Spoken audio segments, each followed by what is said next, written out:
छलावा। मेरे साथ घटी एक भूतिया घटना। अगर मैं कहूँ कि आज जो कहानी सुनाने वाला हूँ वो कोई कल्पना नहीं बल्कि मेरी खुद की ज़िंदगी का सबसे डरावना सच है। वो रात जब एक छलावा ने मुझे बार बार मौत की तरफ धकेला था, आज भी उसकी आवाज़ मेरे कानों में गूंजती है। गलत दिशा मत जा राहुल। अगर आप कमज़ोर दिल के हैं तो इस वीडियो को यहीं रोक दें, क्योंकि आगे वही होने वाला है जिसे सुनकर कई लोग आज तक उस सड़क पर कदम नहीं रखते हैं। मेरा नाम राहुल है और मैं आपको वो रात सुनाने जा रहा हूँ जिसने मेरी ज़िंदगी हमेशा के लिए बदल दी। ये घटना उस समय की है जब मैं अपने दोस्त विक्रम से मिलने के लिए उसके घर गया था। रात के करीब 11:30 बजे थे। हवा बिल्कुल ठंडी थी, जैसे किसी ने पूरे माहौल से आवाज़ें चूस ली हो। मेरी बाइक की लाइट ही एकमात्र रोशनी थी। जैसे ही मैंने उस पुरानी सुनसान सड़क पर एंट्री की, अचानक अजीब सी खामोशी फैल गई। ऐसा लगा जैसे हवा भी मेरे साथ चलना बंद कर चुकी है। थोड़ी दूर जाते ही मुझे लगने लगा कि कोई मेरे पीछे चल रहा है। कदमों की बहुत हल्की लेकिन साफ आवाज़। मैंने पीछे मुड़कर देखा, अंधेरा, पर वो आवाज़ जैसे जानबूझकर मेरे नज़दीक आती जा रही थी। मेरी धड़कन तेज हो गई, हाथ पसीजने लगे और मुझे पहली बार लगा कि शायद आज की रात सामान्य नहीं होने वाली। कुछ आगे बढ़ने पर मेरी बाइक की लाइट ने अचानक एक अजीब सी चीज़ दिखाई। सड़क के बीचों बीच एक आदमी खड़ा था, सफ़ेद कुर्ता, सफ़ेद पजामा और चेहरे पर ऐसी मुस्कान जैसे किसी ने उसके चेहरे पर खींचकर पेंट कर दी हो।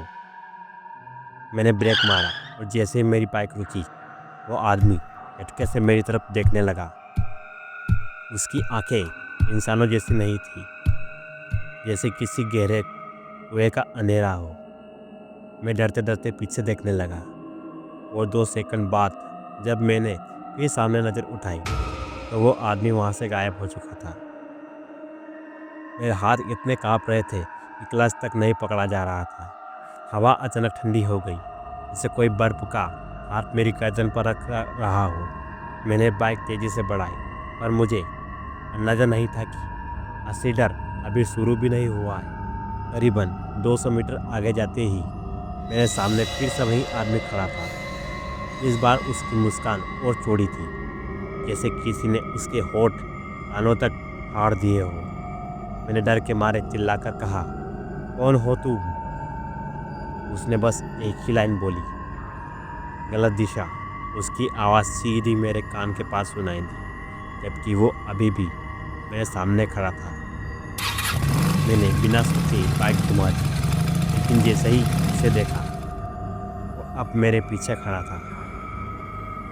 पूरा माहौल मेरे खिलाफ काम कर रहा था। मैंने बाइक की स्पीड बढ़ाई, लेकिन ऐसा लगने लगा जैसे सड़क कट भी नहीं हो रही हो। जैसे मैं एक ही जगह चक्कर लगा रहा था। पेड़, पत्थर, पत्ते सब बार बार रिपीट हो रहे थे। तभी अचानक पीछे से एक आवाज़ आई, तेरे साथ कोई नहीं है राहुल। मैंने मुड़कर देखा, वो आदमी कुछ ही कदम में दूर था और इस बार उसके पैर हवा में लटक रहे थे। मैंने प्रार्थना की कि बाइक रुक न जाए, लेकिन जैसे ही मैंने स्पीड तेज की, बाइक अचानक झटके से बंद हो गई, जैसे किसी ने अंदर से चाबी निकाल ली हो। चारों तरफ गहरा अंधेरा, सिर्फ हवा की सीटी जैसी आवाज़ और मेरी सांसों की धड़कन। अचानक मेरे दाएं कान के पास किसी की फुसफुसाहट सुनाई दी, मत भाग, मैं यहीं हूँ। मेरे बदन में झटके पड़ने लगे। मैंने पीछे मुड़कर देखा, वहाँ कोई नहीं था, लेकिन फिर दाएं से वही आवाज़, फिर बाएं से, और फिर मेरे पीछे से इतनी तेज आवाज़ आई जैसे कोई जोर से चिल्लाया हो, राहुल। मैंने वापस मुड़कर देखा, वो आदमी सिर्फ 2 फीट दूर खड़ा था। उसका सिर तिरछा, आंखें बाहर निकली हुई, हड्डियों जैसी उभरी मुस्कान। मैंने डर से ज़मीन पर पीछे की तरफ कदम बढ़ाए, लेकिन वो हर कदम पर मेरे और करीब आ रहा था। अब वो इतना पास था कि मैं उसकी सांसें महसूस कर सकता था। उसकी गर्दन अचानक क्रैक आवाज़ के साथ पीछे मुड़ गई, जैसे किसी ने बल से हड्डी घुमा दी हो। वो मुस्कुराते हुए बोला, मैं तुझे घर छोड़ने आया हूँ, चल।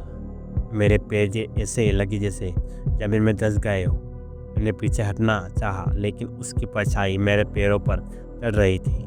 हाँ, उसकी परछाई।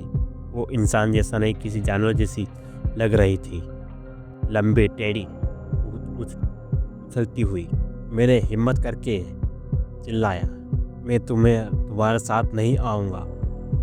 ये सुनते ही उसका पूरा चेहरा फटने लगा। अंदर से काली धुआं जैसी चीज़ें निकलने लगी। उसने इतनी जोर से चीखा कि पैर तक हिलने लगे।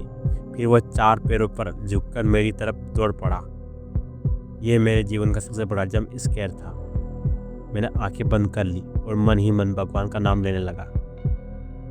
और जब मैंने आंखें खोली, मुझे ज़मीन पर एक छोटी सी पत्थर की माला पड़ी दिखाई दी।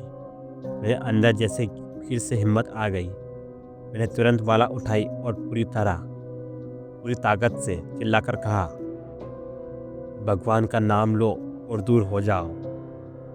जैसे ही मैंने कहा, वो आदमी एक भयंकर चीख के साथ पीछे की तरफ उछला। उसका शरीर धुएं की तरह उड़ता गया और धीरे धीरे पूरी तरह गायब हो गया। उसी पल मेरी बाइक अपने आप स्टार्ट हो गई। मैंने बिना पीछे देखे घर की तरफ दौड़ लगा दी। अगली सुबह जब मैंने ये बात अपने पड़ोसी ठाकुर साहब को बताई, तो उन्होंने गंभीर होकर कहा, बेटा, उसी सड़क पर 15 साल पहले एक आदमी मर गया था, जो गलत रास्ता पकड़कर भटक गया था। तभी से वो दूसरों को भटकाता है, छलावा है वो। ये थी मेरी उस रात की आप बीती, जिसने मुझे आज तक रात में अकेले सफ़र करने से डराया हुआ है। अगर आपको लगता है कि छलावा सिर्फ कहानी होती है, तो एक बार रात में सुनसान सड़क पर कदम रखकर देखिए। शायद कोई आवाज़ आपके कान में भी फुसफुसाए, गलत दिशा। अगर कहानी ने आपको डराया तो वीडियो को लाइक ज़रूर करें। और हाँ, ऐसी ही सच्ची और डरावनी कहानियों के लिए चैनल को सब्सक्राइब ज़रूर करें। आप इन्हें बताना मत भूलना, क्या आपने कभी छलावा या ऐसी कोई पैरानॉर्मल चीज़ें महसूस की है। मैं आपकी कहानियाँ ज़रूर पढ़ूँगा। फिर मिलेंगे अगली डरावनी कहानी में। तब तक रोशनी जलाकर सोना। Thanks for watching.